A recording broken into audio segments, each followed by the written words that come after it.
That's where it stings, laughed Villibert. You're blowing the same horn as Nilfgaard because Nilfgaard is also shouting about equality, promising you a return to the old order as soon as you've been conquered and they've seized sort of equality you're dreaming of. The sort you're talking about and trumpeting, Nilfgaard pays you gold to do it. And it's hardly surprising you love each other so much. The Nilfgaardians being an elven race, us off these lands. So from the next part of this, we're discussing the ideas of equality and the separations between groups here within The Witcher. Today we're going to explore the idea of equality as we continue our discussion here on Circle Theory. Toss a coin to your Witcher, oh Valley of Plenty.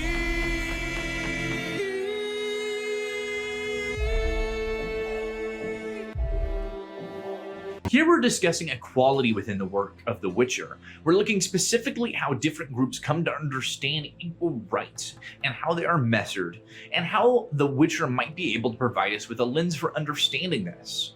So as we continue the discussion we did in the intro, we hear them say, that's the sort of unity, the nonsense, the elf said coldly. You talk rubbish, Sir Knight. You're clearly blinded by racism. The Nilfgaardians are human just like you. That's an outright lie. They're descended from the Black Setai, and everyone knows it. Elven blood flows through their veins, the blood of elves. And here we get the name of the book itself. We're talking about a specific blood that individuals, at least within the human races, largely the Nilfgaardians, are very against and see as an utter flaw, that deserve unequal rights within this system by merit of something they have no control over. What I find interesting in this dialogue is that the author never really paints either of these groups in the best light. Even when returning, the elf uses the idea that the problem is there's this blood or that blood, but overall we get the sense that we're really all one and the same. They were all individuals of this same world, despite the differences that might exist externally and internally with us. And we're having debates over what that means and how we're going to assess the rules for different individuals. And this is the critique we're moving into. What to do? Maybe in a few years, I'll be called a traitor who sold out and they'll be heroes. Our history, the history of the world, has seen events turn out like that. And so one of the interesting ideas as we continue this discussion is the concept that to the victor goes the spoils. Those who write history get to say who was right and who was wrong. And that why we might disagree with the idea that might makes right. That tends to be how history is understood. That even if the evil side won, is that how they would paint themselves when they taught the future generations what happened? That those we deem as heroes could just have easily have been called traitors. It's all a matter of perspective. And so we are asked to question, what perspective are we using? And even if our actions are right, how will they be portrayed?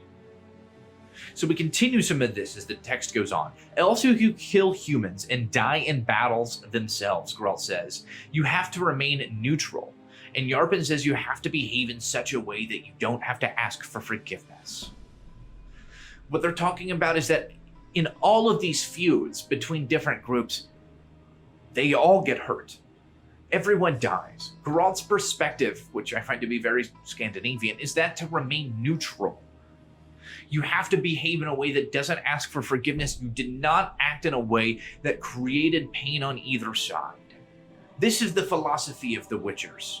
This is what they discuss as they are held back in their hold.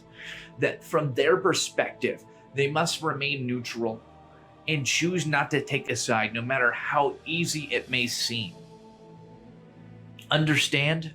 No, she grunted, lowering her head. I don't understand. Why shouldn't I say anything? They have to be warned. Whose side are we on, Geralt? Whose side are we against? Who's our friend and who's our enemy? We'll part with the convoy tomorrow, he said after a moment's silence. Triss is almost recovered. We'll say goodbye and go our own way. We have problems of our own and our own worries and our own difficulties. Then I hope you'll finally stop dividing the inhabitants of this world into friends and enemies. And we get a very clear perspective of the Witcher's philosophy here when it comes to truly treating everyone equally, in his concept of a very flat and across the board, almost libertarian equality, is that to stop differentiating between right and wrong, friends and enemies. That across the board, it's just people, and people trying to live their lives with problems and biases and flaws and weaknesses, but across the board, they are all people just the same. So I hope you enjoyed today's episode. Next week, we're going to move on and we're going to discuss what it means to be free. So I hope to catch you next Monday here on Circle Theory. From when the white wolf fought a silver-tongued devil, his army of elves at his hooves did they revel. They came after me with masterful